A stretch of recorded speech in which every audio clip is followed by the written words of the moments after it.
Tal-Alpa huma bbażati fuq il-kjarifikazzjoni ta' ċertu klawżoli fil-ftehim kollettiv u l-ħarsin tal-pensjonijiet tal-piloti.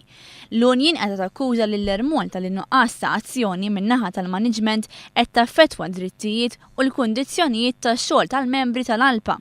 Matul din l-aħħar sena l-Ermol introduċiet l-iskema ta' irtirar qabel iż-żmien bi spiża ta' 4 miljun euro.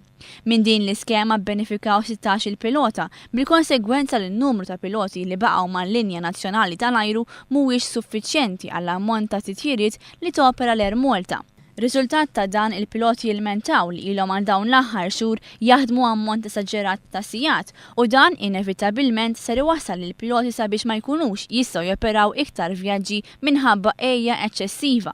Fid-dawl ta' dawn iċ-ċirkostanzi l-Alpa akkużat lill-maniġment tal-Ermolta li baqa' ma ħax azzjoni biex jirrimedja dawn is-sitwazzjonijiet. Għaldaqstant bħala azzjonijiet industrijali l-Unjin tat direttivi lil piloti sabiex jirrapportaw għax-xogħol mingħajr l-uniformi kompluti.